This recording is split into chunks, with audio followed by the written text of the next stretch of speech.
welcome you again to the channel of Realize to Actualize, where our purpose here is to explore life on a deeper level.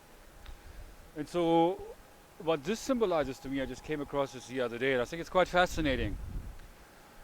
On the world, the Earth, we got this person standing, out of metal, holding his hand up like in a pleading manner. And so I was thinking about that. What I've come to find is what it symbolizes is the universal man, the universal self. We talk about self-development, personal development, which is really about uncovering what that is, that self. It's unlike the things that we've been trained to treasure in this world, and the worldly possessions and the things we become attached to. Not just the material things, but also our roles and our titles. And all these things which we come to identify with. It's really the identity on a more human level, on a deeper level, is that identity or that self, that essence which connects us to everything, to every little living thing. Because this planet and this universe, which this planet is part of, and we're all part of this planet, we're living on this planet. We basically come from Mother Earth. We all are part of that. And that's where we come to find that self, that universal self, is not just that individual self. In this, because it is that individual self, it's also that universal self. It's a self that we share with all, that essence, which brings everything into existence, out of which everything grows and evolves. And out of this create a world, a new world, in which we all can coexist as one, because this is who we are. It is not us versus them. That's also symbolic in this idea of the universal man, the universal self. Because that includes everything and everybody. Because everybody is part of the one. We all are part of the one. And we all are the one for ourselves. As we all are our own God, the God of our own creation, the masters of our own universe. And the new consciousness is about to live, to exist in that spirit. We all are that for ourselves. Nobody is this for anybody else.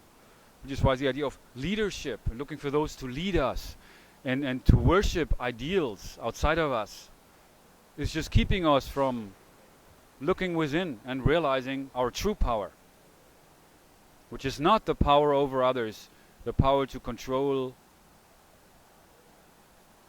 the power of money, which we all are learned, that has become our modern God. Whereas throughout human history there always have been wars and inequality because of that, the misallocation of resources, which is a natural thing. I mean, money is also, you can look at it as a resource, but it's man-made.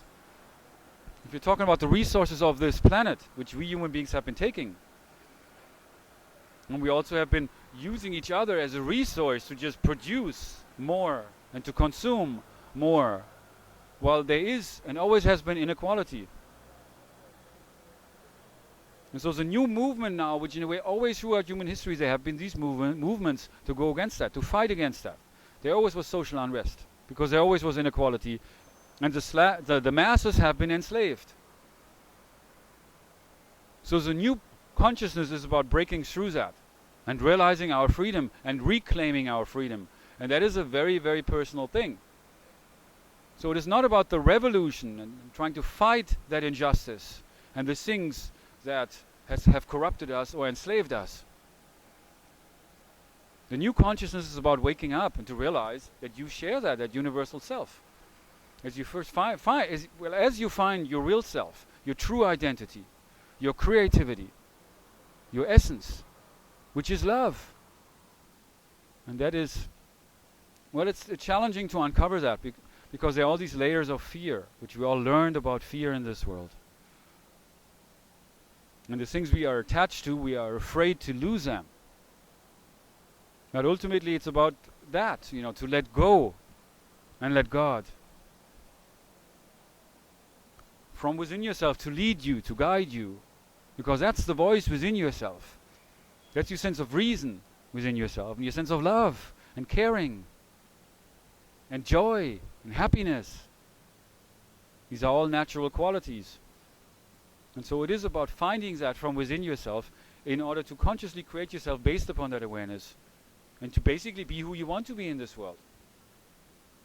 Now, this is not about exploitation in order to just get more, in order to have more money or more power or whatever it is you want, more things, in order to then be happy. It is about the human, existence, the human condition, and it's about human solidarity. The brotherhood of mankind. That's what the new system, the new consciousness also brings us to, a new system that instead of being imposed onto us, as we always throughout human history there was a system, and all these wars were fought for one system was replaced by another. Because these systems were breeding injustice. And they were breeding competition and stimulating that, and based upon that, production and consumption.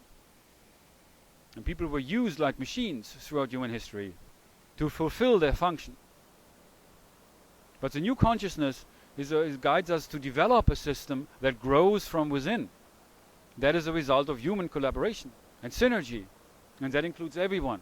And that's what this is a symbol of. The universal man, the universal self. And that is the R2A way.